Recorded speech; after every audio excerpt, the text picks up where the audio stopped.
quitar toda la cubierta, toda la teja o reformar la estructura o no. Una problemática bastante habitual que solemos encontrar suele ser el tema de que el retejo todos los desniveles interiores y ahí pueden aparecer pues problemáticas de, por ejemplo, Hola, bueno, este vídeo va a ser sobre cómo diseñar tu caserío, la reforma de tu caserío. Es decir, ya la vez anterior, en el vídeo anterior, estuvimos explicando cómo tomar la decisión. Ya una vez pasada esa etapa de toma de decisiones, en esta ocasión ya sería adentrarnos en el tema del diseño.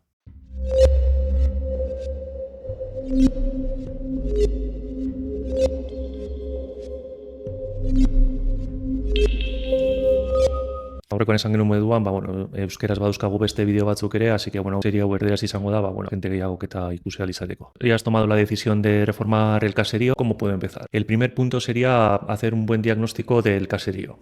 Tal como comentamos en el vídeo anterior, tendríamos que establecer el caserío cómo se encuentra, por ejemplo, tema de paredes. Si las paredes son enteras hasta el inicio de la cubierta, si están a plomo, si tienen desplomes, ese sería uno de los primeros puntos a analizar. Luego sería el tema de la estructura interior. Puede tener diferentes problemas. Por ejemplo, puede ser una estructura de madera que tiene deficiencias, que se ven todos los olivos en mal estado, o puede ser una estructura de hormigón interior, o también hay estructuras, por ejemplo, que la cubierta normalmente suele ser de madera, también puede ser de hormigón, pero aun siendo de madera, hay que diferenciar en la cubierta dos temas. El tema de la estructura, si está bien mantenida en cuanto a estructura. Por otro lado, está el tema del retejo sobre la estructura de madera.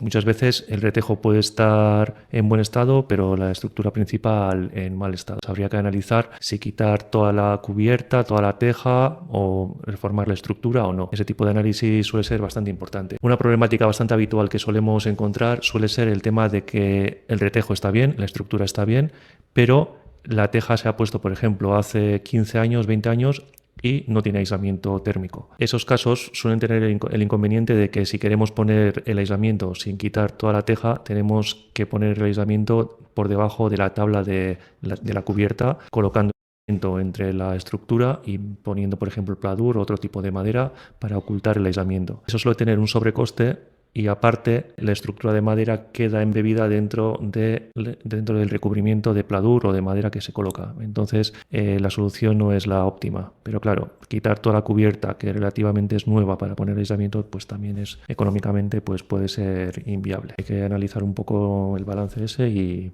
echar números.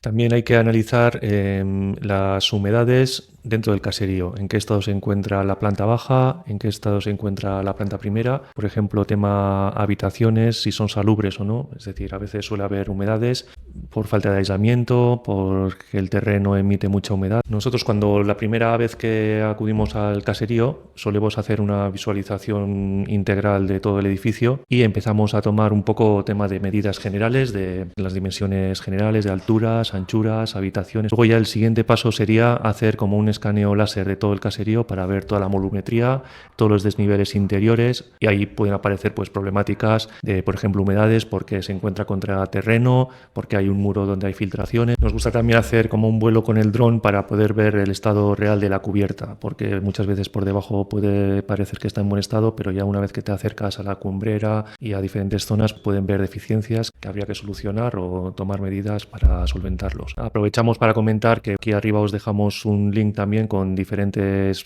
caseríos que hemos hecho, a ver, bueno, si os interesa poder visualizar las obras que hacemos y cómo quedan al final.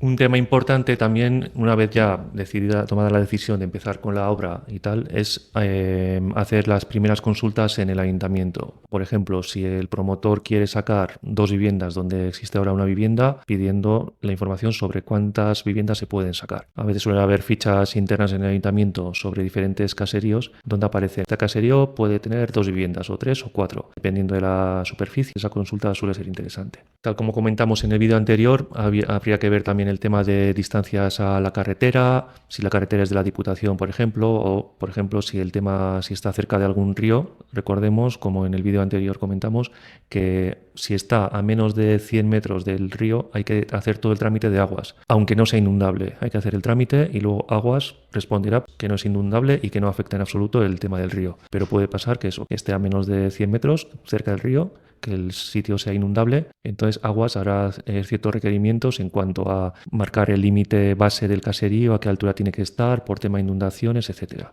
Normalmente Aguas lo que suele hacer es tomar como referencia la máxima inundación posible en 500 años. En 500 años, que suele ser la de la inundación que hubo en el 83, suele corresponder bastante con eso. Ahí se establecería la lámina de agua, es decir, si la peor inundación en 500 años supera el límite en medio metro, Aguas puede pedir que se eleve esa cota cero en medio metro, por ejemplo, o en 1 metro, o lo que establezca necesario. Es importante hacer esa consulta también por el tema de aguas. El siguiente paso ya es seleccionar a los técnicos, es decir, al arquitecto, al aparejador. El aparejador es necesario, pero ya es para la dirección de obra. El primer paso suele ser seleccionar al arquitecto y suele haber empresas constructoras, igual que comparten al arquitecto o no, suele ser muy conveniente que sea independiente de la empresa constructora, que haya colaboraciones puntuales, pero que no esté dentro de la empresa. Conviene que el equipo técnico tenga experiencia con el tema de caseríos, porque, claro, hacer un caserío no es como hacer una casa o hacer un bloque de viviendas o hacer un edificio público. Conviene que al seleccionar al arquitecto se tenga ciertos conocimientos al respecto. En caso de que queráis información sobre cómo trabajamos y tener una newsletter, de vez en cuando enviamos información. Abajo tenéis un link donde podréis meter vuestro mail en caso de que queráis obtener información sobre nuestra manera de trabajar, etc. Una vez ya establecido quién va a ser el técnico, en caso de que se opte por nuestro estudio, por ejemplo, lo primero que solemos hacer es primeras visitas y ya empezamos un poco a medir el caserío, tal como hemos dicho al principio, pero ya suele ser una medición más en 3D, o sea, con un escáner láser que escanea con millones de puntos todo el caserío y ahí se aprecian todos los desniveles, todas las imperfecciones. Con eso ya se hace como una base del caserío y gracias a eso se puede hacer un modelado. En nuestro caso lo hacemos en 3D. Es conveniente insistir al estudio con el que trabajéis que el proyecto sea en 3D para que se pueda desarrollar adecuadamente el proyecto. Hay casos en el que se hace solamente primero en 2D todo el rato, o sea, todo el proceso en 2D y en un momento dado se hace un 3D. Nosotros no recomendamos eso porque no es hacer un 3D puntual, sino que hacer todo el desarrollo del proyecto en 3 dimensiones para que el cliente pueda tomar decisiones en cada paso. No una vez que esté hecho el 3D, sino que en todo el proceso. En los primeros bocetos también, en nuestro caso ya tenemos el 3D modelado, ya se puede analizar, se puede visualizar, incluso con gafas 3D, etcétera, y a partir de ahí se puede empezar con el proyecto y tomando decisiones importantes. Una vez hechas las correspondientes mediciones 3D, el modelado inicial del proyecto, empezamos a hacer diferentes propuestas. Por ejemplo, empezamos a hacer los bocetos, vistas diferentes, analizando el tema energético, se analiza también el tema inicial presupuestario, que ya analizaremos en el siguiente capítulo, y es un poco ir avanzando con los diferentes aspectos del proyecto. El cliente todo el rato tiene control del proyecto, podemos ir creando espacios amplios, reducidos, dependiendo de la cantidad de habitaciones que necesite, y utilizando los diferentes parámetros que necesite el cliente, vamos desarrollando todas las imágenes 3D, todo el proyecto, etcétera. Se hacen también reuniones con el ayuntamiento y una vez decidido y aprobado por el ayuntamiento la distribución final, digamos, ya se realiza un proyecto básico donde se dibuja con más precisión la distribución, acotado, altura de aleros, altura de espacios y toda la información volumétrica y de distribución.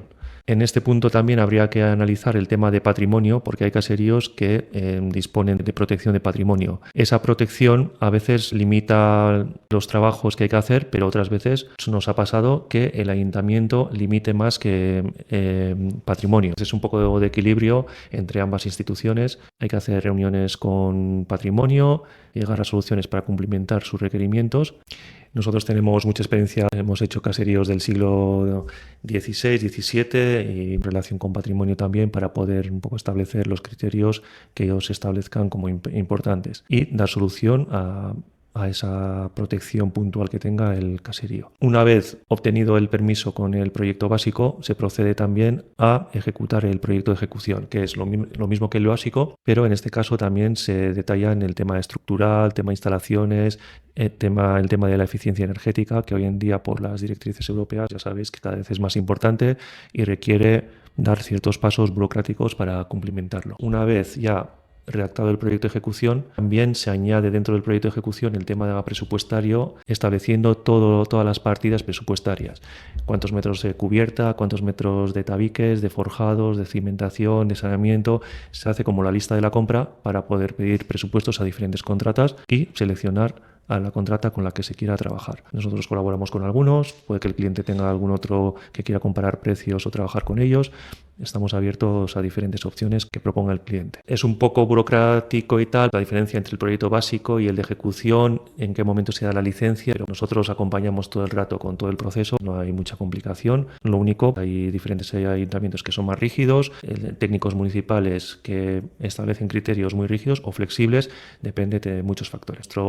Nuestra labor como arquitectos es un poco intermediar entre la burocracia del ayuntamiento, el promotor, etc. Entonces, siempre intentamos simplificar todos los pasos y priorizamos el conseguir llegar al producto final que desea el promotor, siempre cumplimentando lo exigido por el ayuntamiento y diferentes instituciones. Con esto terminamos este vídeo, pero esta serie continúa y el siguiente vídeo será sobre el coste económico que puede suponer reformar el caserío y ejecutar los trabajos. Es una parte más, digamos, técnica, económica y tal, pero yo creo que es interesante para vosotros y vamos a avanzar en esa dirección. Espero que os guste esta serie y nos vemos en el siguiente vídeo. Y si queréis contactar con nosotros, tenéis diferentes formularios en la página web, es simplemente entrar en el formulario, cumplimentarlo y nosotros respondemos lo antes posible. Bueno, beste barik, ondo ibili eta laster arte. Gero arte.